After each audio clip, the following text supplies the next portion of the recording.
everyone and welcome to a new weekend vlog. It is the bank holiday weekend here in the UK and I'm actually off to London today to celebrate a friend's birthday, which I'm really looking forward to. We're going out to lunch, we're going to St John's Bread and Wine, which I'm very excited about. I've only been to one of the St John's restaurants before and I've never been to the restaurant proper, only the sort of wine bar and bakery. So I'm really excited to go to the St John's Bread and Wine branch. I think it will be lovely. It's meant to be very rainy in London, so I haven't been able to wear the pretty dress that I wanted to wear for birthday celebrations, but I'll show you my outfit of the day quickly. So I'm actually all in Hobbs. I really like this Hobbs pink top, and I'm in my navy trousers, which are also Hobbs. I got these in the sale. In my last video, people asked me about these navy trousers, and they are Hobbs from the sale. And then this is the perfect excuse to wear my new trench, as it's going to be raining. This is also from Hobbs. I really love the way that they do beautiful colours, like sort of real jewel colours with their clothing. Like, I love the bright pink top and then this green trench. I think it just looks so nice. So this is my outfit of the day. I've got my blue Radley bag that a friend gave to me and I feel ready for London, so let's go.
Hello everyone, so I think it's now almost 2 weeks on from when you saw those last clips of me in London. Unfortunately, Mum got a really nasty cold after we'd been, and then I got sick with it as well. So neither of us have been very well at all. Thank goodness we're both feeling much better now. But it was not a nice germ, and because I was so ill with COVID over the summer, it really, really knocked me out. So that's been quite tough. So I haven't filmed at all, apart from some sit-down videos that I kind of just got through. But now I'm just picking up my vlogging camera again, and we did have a really nice time in London. My friend had a lovely birthday, which was wonderful. St John's Bread and Wine is such a nice restaurant. The food was so good. We had a very, very long lunch, but it was lovely. It did pour with rain, so it was nice to be in a nice restaurant. And then I met up with Mum afterwards at Angela Flanders, which is a really lovely perfumery in London that I so recommend. If you love perfume, then it really is a place to visit. And because it's in East London, we hardly ever got there.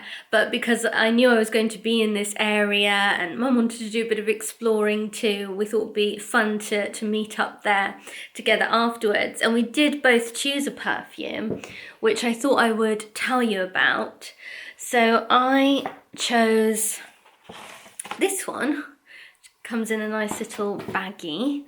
and this is the Josephine. I got the eau de toilette. I think that this would also come as an eau de parfum, but I got the eau de toilette, and there's a lovely description of the scent. It says the Josephine scent honors the Empress Josephine, who so loved the scent of violets that it became a fashionable 19th century perfume. This dewy nosegay of violets and roses rests on a subtle mossy base of cedar and oak moss. I just loved it in the shop, and I'm going to spray a bit now because I haven't been able to smell things properly for ages. My sense of smell is just coming back as my nose isn't stuffed up anymore. And it's so nice. So I'm so glad I could actually enjoy this perfume again now. I just love the scent of violets. I really love the Erin perfume. I think it's called Cedar Violet, something like that. I really like that one. But this is a very lovely and a bit more floral one as well. So I was so thrilled with that. And then Mum chose one as well. She likes often a lot more sort of rich and slightly exotic perfumes than I do. This one is called Oud de Soleil, and it says about this one that it's a subtle strand of vanilla blends with smoky oud in this warm and sensuous scent, with argo wood in the heart, balanced with a sweet, resinous top note, strands of cedar wood, and a hint of leather in the base. She does often like perfumes actually that have a bit of leather, that sort of leathery scent to them. So sometimes we have really different tastes with perfumes, but hers is really lovely too. It'd be a nice one for autumn, I think. So she was really pleased with that. But I do want to catch you up with my reading because I have read some very good and then also some interesting books lately. One of them kind of disappointed me, so I wanted to tell you about that one. But I'll do that another time because it's actually quite late on a Friday afternoon now, and we're going to be getting up early tomorrow because we're actually going to Derbyshire tomorrow, which I'm really looking forward to. We're going to a pots and food festival, which sounds amazing. There are a lot of independent British potters who are coming to this fair, and they'll each have a stall. And you know how much Mum and I love ceramics. It's kind of a part of our family history because my mother's father was a potter. He built moulds, the pottery moulds for Poole Pottery in Dorset. So I like to think it's kind of in my blood, this love for ceramics and pottery. And I love to find independent makers that I love. And actually a reason that we're going to this fair tomorrow is that a potter I really love, her name is Ursula Vashta, she's going to be there. So I really want to see her stall. I've never met her in person, but I discovered her work online and absolutely loved it. So I'm really excited that I'll get a chance to meet her in person and see the goods in person too. So that's a big reason why we're going, is because I really want to go to this specific potter's stall. But it just sounds really fun, and we love Derbyshire. You might remember we went to Derbyshire back in June, and then also last Christmas we went and kind of just fell in love with it. And this fair is near Bakewell in Derbyshire, and it's sort of in the area, very close to where we've been staying when we went to Derbyshire. So we're going to go back for lunch to the Peacock Hotel, which you might remember from my video in June, because we went to that hotel for lunch then, and I've booked for lunch again tomorrow. So I'm looking forward to that, but it does mean we're going to get up early because it is still quite a drive to Derbyshire. So we're going to get up early in the morning, head to the pottery fair, hopefully say hello to Ursula, have a look around, then go on for lunch. If we have time, we'll go to Bakewell afterwards, but if not, we'll just head home. But anyway, so I've got some stuff I've got to finish up today, so I'll catch you up with my reading a bit later in this vlog. Good morning everyone. So it's now Saturday morning and Mum and I are just about to head off to Derbyshire for this Pots and Food Festival, which I'm really excited about. I can't wait to see all of the potters who are there, and we might also have time to spend a bit of time in Bakewell, we'll have to see. We've also booked lunch at the Peacock Hotel in their bar area, which you might remember from our last trip to Derbyshire when we stayed in the Landmark Trust property. We went there for lunch and we absolutely loved it. So we're going back there today, which I'm really looking forward to. I'm also really looking forward to this pottery festival, which should be lovely. I'm just going to really quickly show you my outfit of the day before we go. So this is a Liberty print blouse that Brora did and I got in the sale much earlier in the summer, but I've been sort of saving it for cooler weather.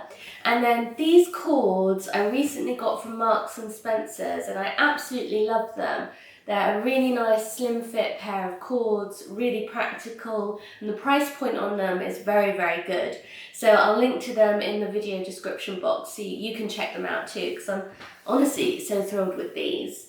And then I'm just going to wear my new Hobbs trench, which I love, and the weather sadly looks really miserable.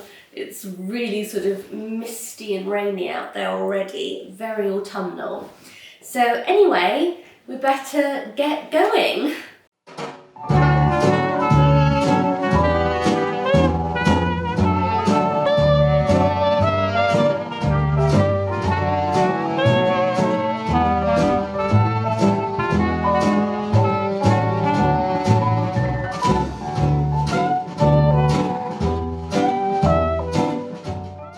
So here we are in Derbyshire.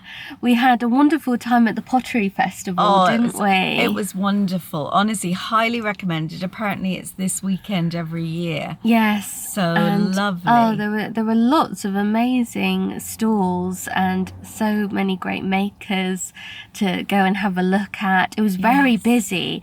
I couldn't film very much because it was just packed with people. That surprised us, didn't it? I mean, it did. We thought it would be busy, but not quite as busy as it was. No, it was really packed. We were glad we got there early actually, because it got a lot busier by the end of the time we were there. But even so, it was very busy, so I couldn't really film. But we got to the stall that I really wanted to get to, which was Ursula Vashta's stall, and it was so lovely to meet her in person. She was absolutely delightful and so lovely, and her husband was there, and it was lovely. Yes, we got a few bits and pieces which I can't wait to look at properly once we're home all later. Packed up right now in newspaper. It's all very carefully wrapped for now. But it was so lovely to go. We really enjoyed it. We did. Didn't we? Do you still have in your bag the wooden spoons I found? I don't think so. I think there's got put in the back as well. Yes. So we'll show you everything. Yes, I found some wooden spoons, which I was delighted you were really with. Pleased with. Yes. Really nice wooden spoons. Yes. So there were really lovely makers then. If you're into ceramics and things like that, then definitely would recommend going. Yeah. It's very foggy weather. It's a bit better now. It was really foggy at one point. It was. I was a bit worried about how much I could see coming up over the Peak District. Yes, but it was a very autumnal feeling weather very much today. Yes, seasons of mist and mellow flutefulness all the way. Yes, but it's a bit better now, still pretty grey. But we've now just driven on to the Peacock. Yes. So we're going to go in for lunch, which we're really looking forward to. They do a really nice set menu, which that we love. But it's a nice one because they do a sort of 3-course set menu where you get kind of full-size starter and dessert, but then I think it's like a half-size main. Yes. And we actually really like that. We do actually, yeah. because so often you'll get filled up before you get to the dessert, which is really always a favourite part for me. Yeah. So it's lovely to not have that happen, that you can actually manage the 3 courses. Yes, they do it. They do it really well. So we're looking forward to our lunch. So we're going to go in and have that now, and then we'll be heading back to Yorkshire.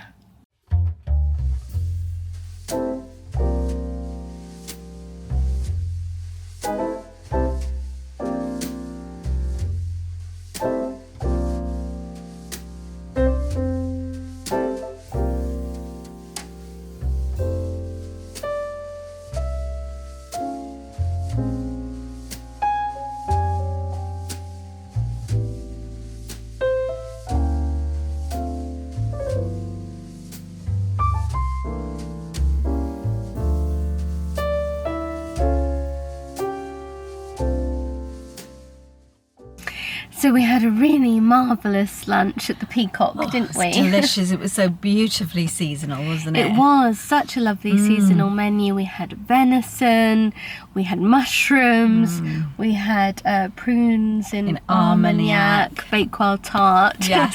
Really amazing. Yeah. So such a lovely lunch. And the really funny thing is that when we went in and sat down, a lovely lady came up to us. Hello to Catherine and David. Yes.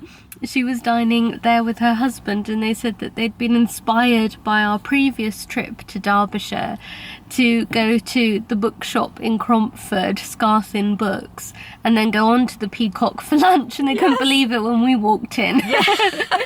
Must have seemed like we haunted the place. In fact, we haven't been back since that video. No, since the video in June when we were staying in Derbyshire.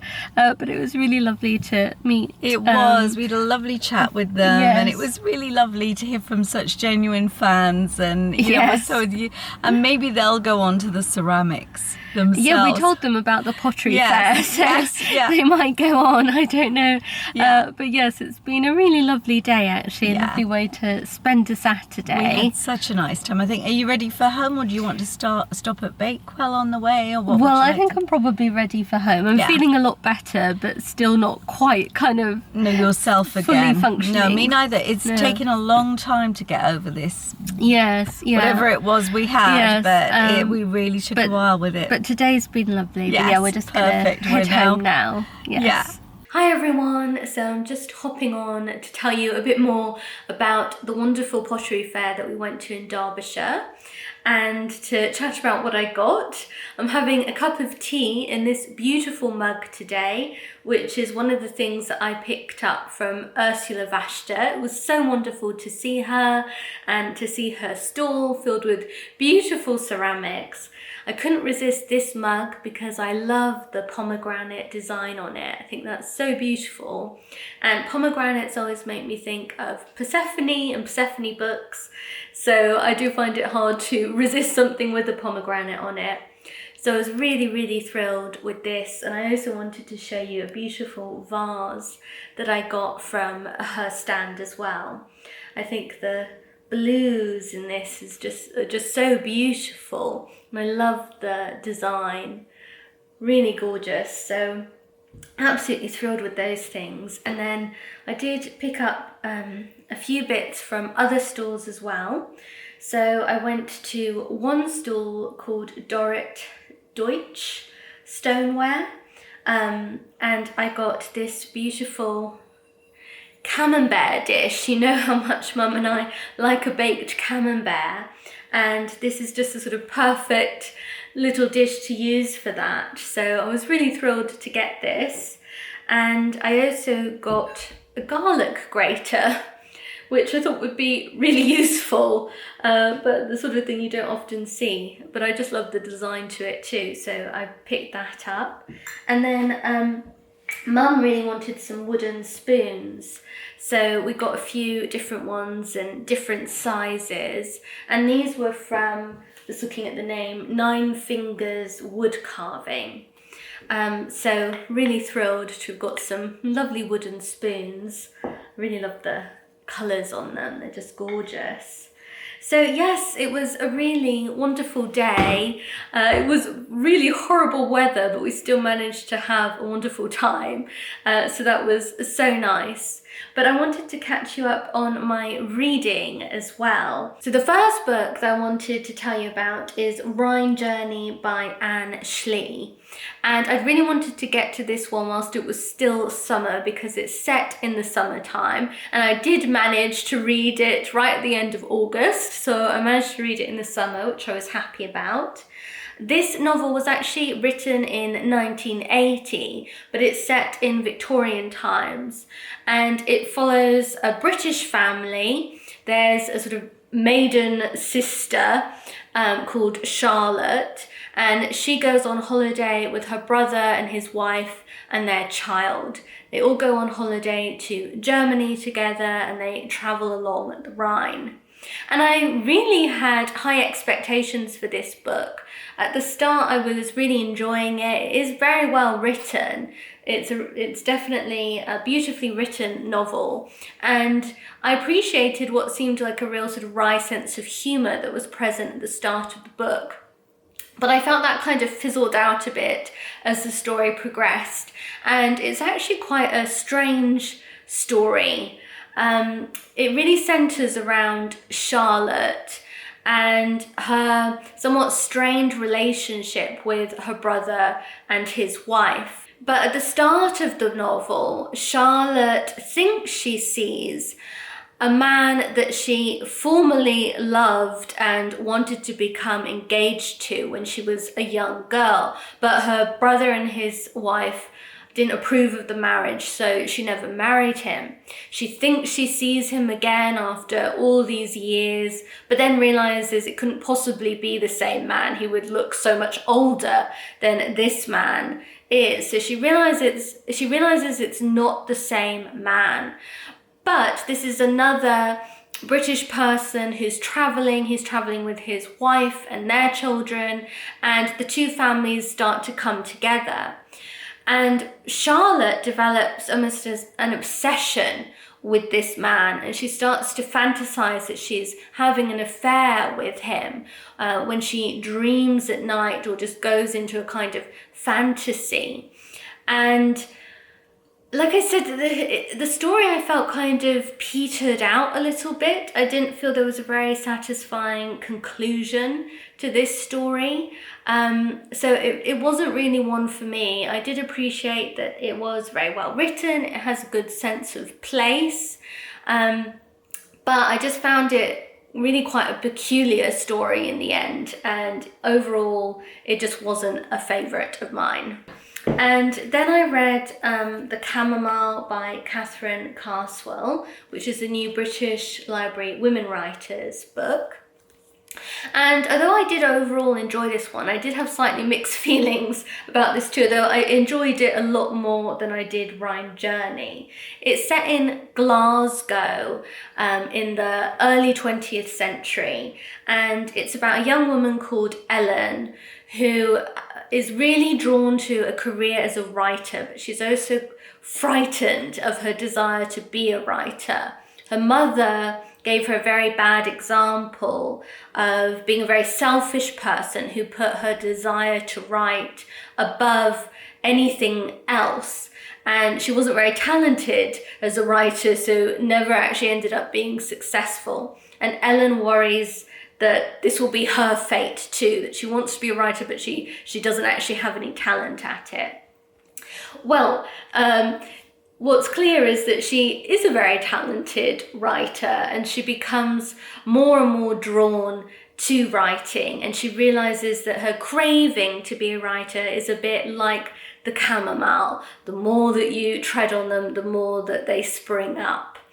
And this book is told as a kind of letter journal that Ellen writes to her best friend Ruby, who is living in London, whereas Ellen is living in Glasgow with a rather tyrannical aunt. And there are a lot of humorous moments in this book where Ellen and her aunt clash, and there's some very funny bits.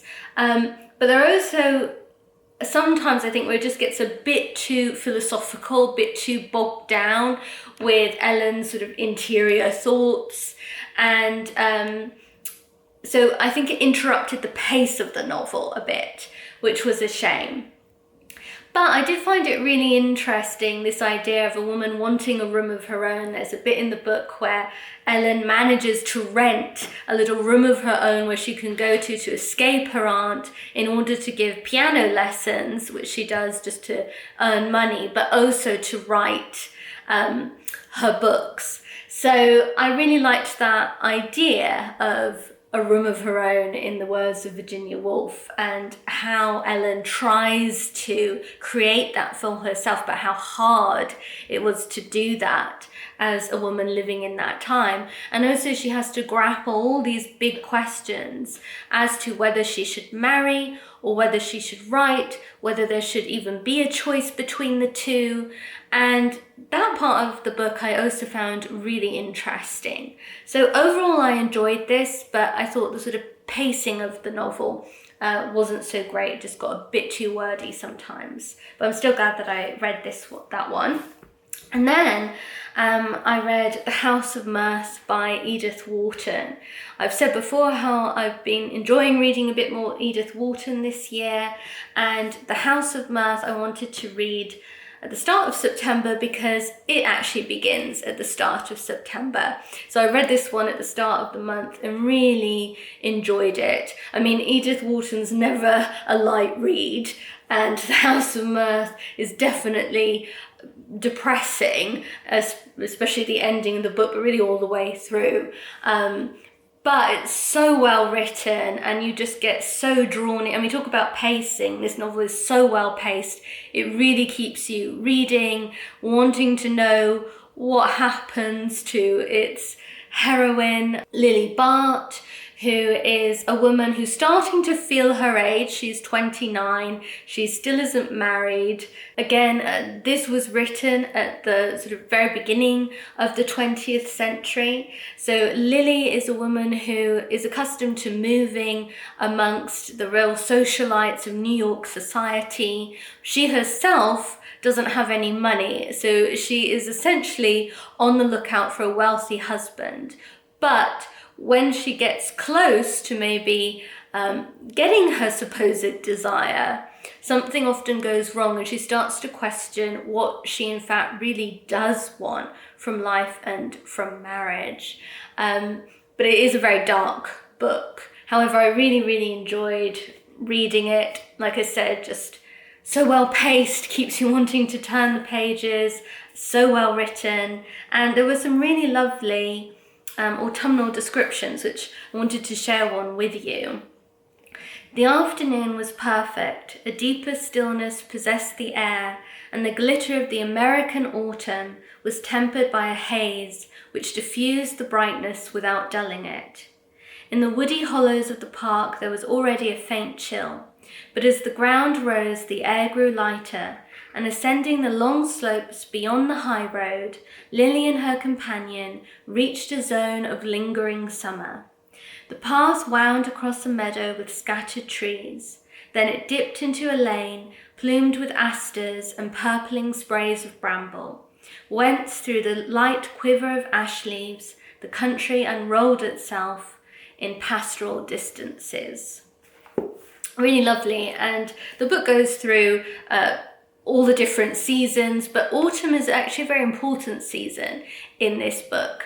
And I loved the descriptions of autumn in this novel. So that made it a lovely read for the start of September. And then because it is quite a dark and quite a depressing book, I felt like returning to the world of Anne of Green Gables after that. So I picked up Anne of Ingleside, which I'd started actually quite a few months ago when I was working my way through all of the Anne books. I can't remember what happened then. I think I had to read something else. And I also felt like actually I needed a bit of a break from having read so many Anne books in a row. So I put it aside, but then I've picked it up again and I'm absolutely loving it. And it's just such a lovely read. It's about Anne as a mother and the adventures that her children get up to. But I wanted to share this little passage with you too. This is one that I'll be putting in my commonplace book. Anne has been ill, but she's now well again. And I love this description of the little joys of life that she looks forward to enjoying again now she's in good health. Anne was allowed to sit up in bed. She was nearly well again after being ill.